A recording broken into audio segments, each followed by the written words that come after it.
Welcome one and all to HQTV and our trivia back to school season finale. I am your host with the barbecue beef roast, Farad Muhammad. We're broadcasting live in portrait mode and in living color from HQ Universal Studios in Los Angeles, California. And you're joining in with over 50 players. Thanks for taking the time out of your busy Wednesday evenings to join us. If you have friends who have already jailbroken the HQ Trivia app, tell them to join in right now, as the game will be starting momentarily. And if you have friends who don't know about these games on the HQ Trivia app, tell them to follow the HQTV Twitter feed at PlayHQTV to be notified of future games and to get instructions on how to play along. Additionally, you can join in with the HQTV Community TV and get notifications and updates on our brand new Discord. Take a screen cap of the game right now and use the QR code or text link to accept the Discord invite after tonight's game is over. We're also offering Discord server boosters to help keep these games coming.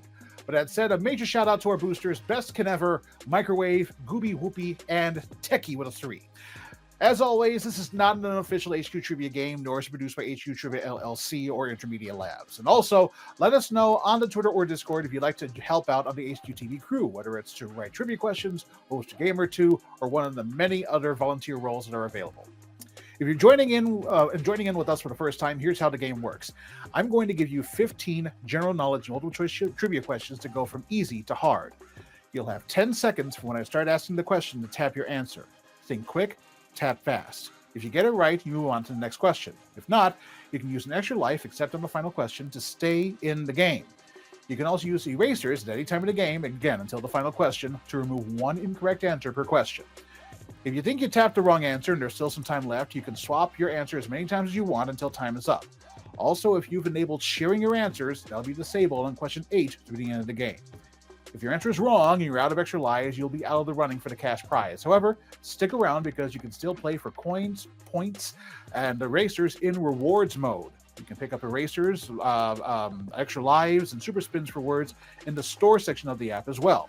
To do so, you can earn coins by answering correctly in trivia, words, and the daily challenges, and use those coins to purchase those power-ups. If you make it to question 15 and you answer correctly, you will win or split the cash prize of 20 smackaroos. Now, I know the game says 30, but there's a reason for that. You just bear with me. However, if you'd like to donate your winnings back to HQTV to help these games coming, there should be a donate button where the winnings are listed in the app.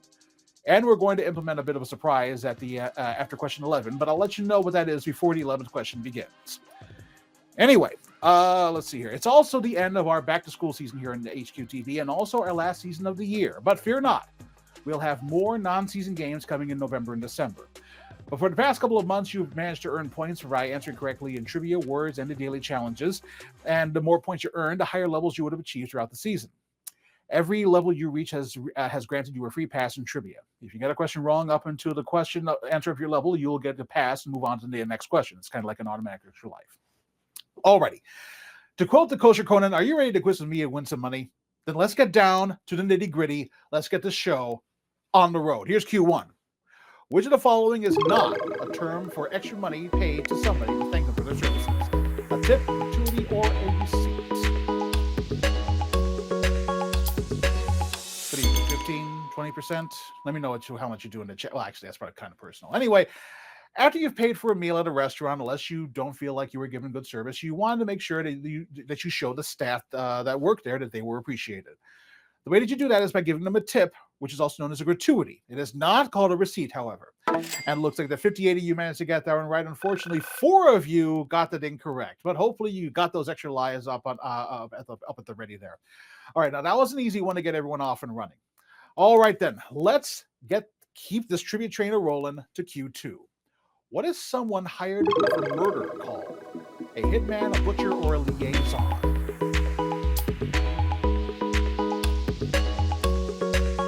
It's a dark one, but it is the spooky season, isn't it? A butcher handles the slaughtering of animals, but not manslaughtering of people. A liaison helps keep relationships between agencies, but a hitman is someone who is hired to murder on someone's behalf. So the correct answer is hitman. It looks like that 61. Oh, you all got that one right. None of you are getting an interview with Keith Morrison on that one. Fan-dang-tastic. Let's keep going. It's time for Q3. Who works with the magic wall on election nights for CNN? Anderson Cooper, John King, or Wolf Blitzer? This is CNN. And respect to the great late James Earl Jones. All right. While all three of these men work for CNN, Wolf Blitzer was replaced by Jake Tapper for election night coverage, so he's out. So that leaves Anderson Cooper and John King. Well, it turns out that John King is the man who works Digital Magic Wall over there at the network there. So it's John King. And it looks like the 52 of you managed to get one right. Unfortunately, 4 of you were lame ducks, I should say. Alrighty then. Well, most of you are doing brilliantly. Hope you can be able to use those extra lives to that 4 of you there. All right, we've gone to a full 5th of the game. 3 questions down, 12 to go. 12 to go. There you go. Here's Q4. Who wrote the 1812 Overture? Franz Joseph Haydn, Ludwig van Beethoven, or Peter Ilyich Tchaikovsky? Not like the 1712 Overture, which is done by P.D.Q. Bach. Anyway, a perennial favorite of orchestras around the country on American Independence Day, the 1812 Overture was actually written by Russian composer Peter Ilyich Tchaikovsky. Thank you, Tchaikovsky. And look, the 54 of you managed to get that one right, and unfortunately 4 of you were blasted out of the cannon, but hopefully you can still be able to play along in rewards mode. All righty then. You can use a break, and so can I. So it's now time for a dance break with the Disco 5. Hit it!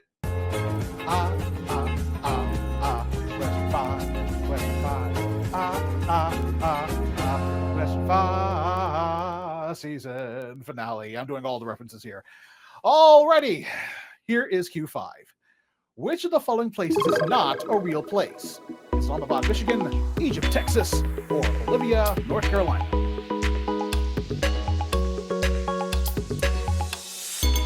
Okay, Egypt, Texas is actually a real place located in the greater Houston area.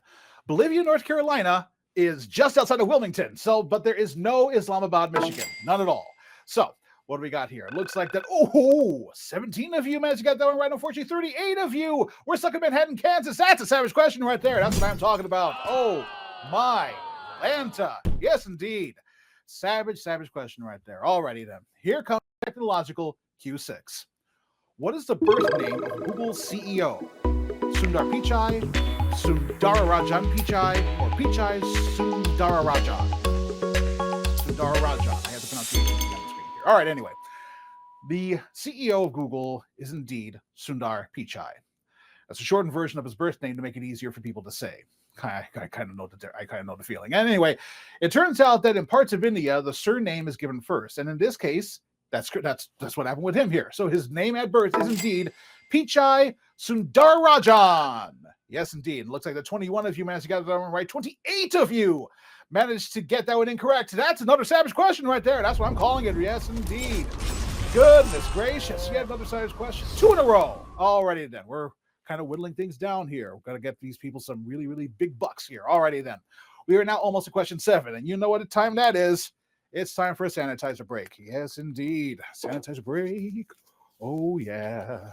So fresh. So clean. That's right. Here's Q7. It does not dry anyway. Who was one of the villains in the Pixar movie Cars 2? Professor Otto Wolfgang Zindap, Sir David Axelrod, or Chief Miles O'Brien? Okay. While there was a character named Axelrod in Cars 2, his name wasn't David. David Axelrod is a political pundit and former advisor to former President Barack Obama. Professor Otto Wolfgang Zundap worked for the main villain in Cars, Sir Miles Axelrod, so the professor is indeed the right answer.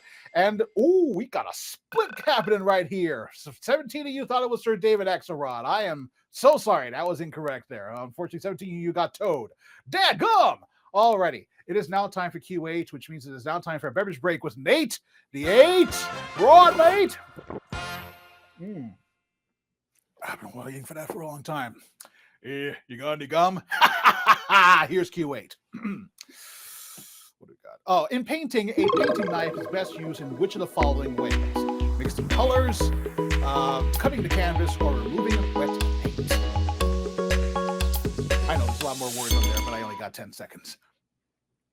Okay, a painting knife doesn't really cut anything. Instead, you use it to mix colors on the support. So it looks like that. We got 12 of you managed to get that one right. 16 of you got that one incorrect. I am so sorry. That is yet another savage question. I am so sorry about that. Yes, indeed. but it looks like that a lot of you are still in it to win it. So let's just keep on right going. It is now time to fall in line for Q9. Who did not appear in an episode of the Nickelodeon show iCarly? Jimmy Fallon, Seth Meyers, or Tina Fey?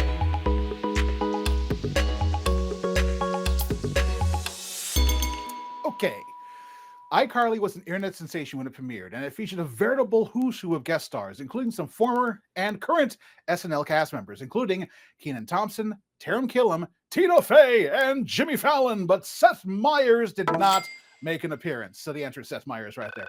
And it looks like that 13 of you managed to get that one right. I guess a lot of you did not think that Seth Meyers was good enough for a TV or for a kid's show. I can understand that here. But it looks like a lot of you are still in it to win it. Alrighty. We are now in the home stretch in the realm of double digits and also 3/5 to the end of the game. Here comes Q10. What is the name of the Nostradamus of presidential elections and the creator of 13 keys to the White House? Alan Lichtman, Harry Littman, or Harry Enton? Those names sound very familiar because they all sound alike. Alrighty. The 13 keys to the White House is this gentleman's model for correctly predicting 9 of the last 10 presidential elections. From American University in Washington, D.C., it's Alan Lichtman. Yes, indeed. And it looks like that 9 of you managed to get that one. Unfortunately, 5 of you got filibustered on that one there. Alrighty. Magnificent. We are now at Q11. And here's the surprise. We are going to do checkpoints.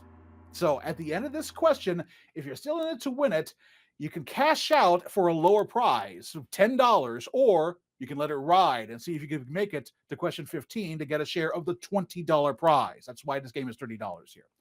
But just a warning, extra lives will no longer be in play after this question. So this is the first for HQTV, so here we go.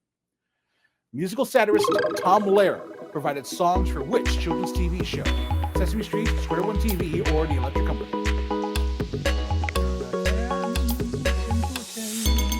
Okay.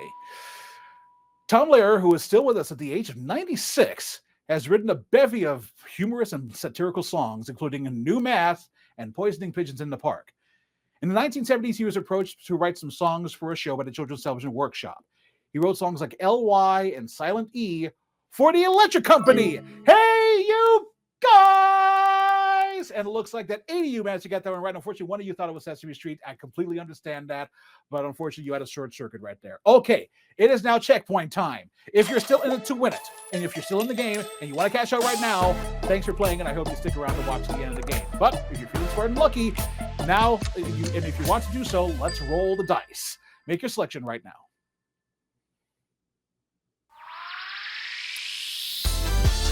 Okay, and it looks like that 7 of you are still playing on, but 1 of you have decided to leave at the end there. Okay, so congratulations to Jeremy TR93. You have $1.25. $1.25? How does that work here? I thought it was going to be a share of the $10 prize here. Well, okay, we'll figure that out. Sorry about that.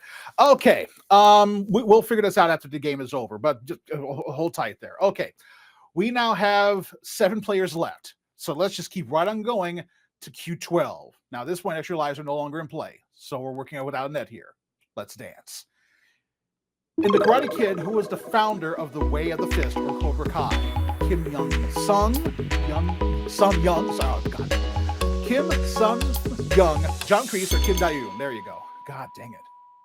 I apologize, but these are fictional characters. Anyway, while John Kreese founded the Cobra Kai dojo, it turns out that the actual martial art was revealed in the Cobra Kai TV series to have been created by Kim Dae-yoon's grandfather, Kim Sun Young. There you go here. It looks like the 2 of you managed to get that one right. Unfortunately, 5 of you thought it was John Kreese, so we swept the leg on that one right there on you. Sorry about that. That's another savage question. That's what we're talking about right here. Okay, 3 more to go. So here comes Q13. What is the middle name of the president of France? Voltaire, Jean-Michel Frédéric, or Louis Guillaume Garçon? Probably Louis. Okay, now these are all very French names, mon ami, but the full name of President Macron, the president of France, is, as of this broadcast, is Emmanuel Jean-Michel Frédéric Macron. So, looks like the both of you managed to get that one right. Fan-dang-tastic. Beautiful, beautiful, beautiful. All right, none of you surrendered. All right, 2 more questions. The suspense is terrible. I hope it'll last. Here's Q14.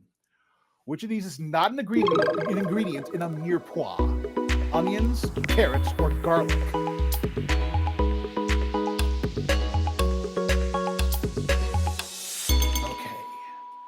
A mirepoix is a flavor base of finely diced vegetables that are cooked in fat on low heat to sweeten and deepen their flavor.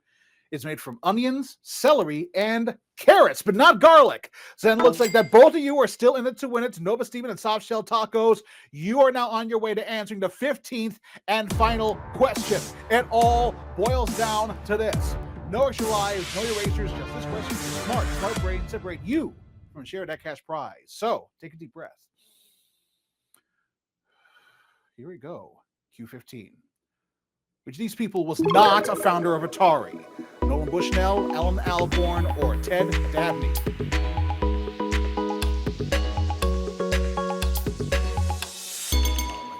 Here we go. Atari was founded in 1972 by two gentlemen. One of them was Nolan Bushnell. So that leaves Ted Dabney and Al Alcorn.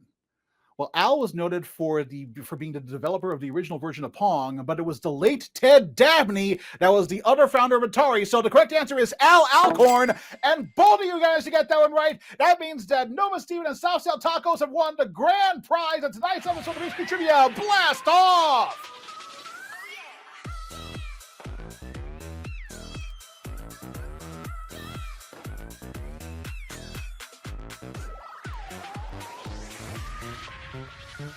Congratulations to both of you who managed to win this evening's game. You've each split the $20 prize, which comes to an even $10 per person. So, and once again, those two players were Nova Steven and Soft Shell Tacos. Congratulations to the both of you. You're now able to use that over at a a drive-through at McDonald's in order to get yourself an extra value meal, or any of the other fast food restaurants out there. Or you can use that in order to get a $10 gift card on the Steam store or the Oculus store or whatever you want there. But yes, it is absolutely fantastic that you managed to get to that point there and managed to win the $10 prize. Alrighty. I hope you all had fun playing tonight. Thanks as always to HQTV for giving me this opportunity, and thanks to all of you for joining me. You're all winners in my book. And say, did you want to be a part of our crew? The HQTV peeps are looking for more volunteer writers, hosts, and more. If you'd like to join in on the fun behind the scenes, let us know by contacting us on Twitter at PlayHQTV, where you can get notifications of when we go live. You can also reach out to us via the HQTV Discord. Screen cap the moment right here, and follow the QR code.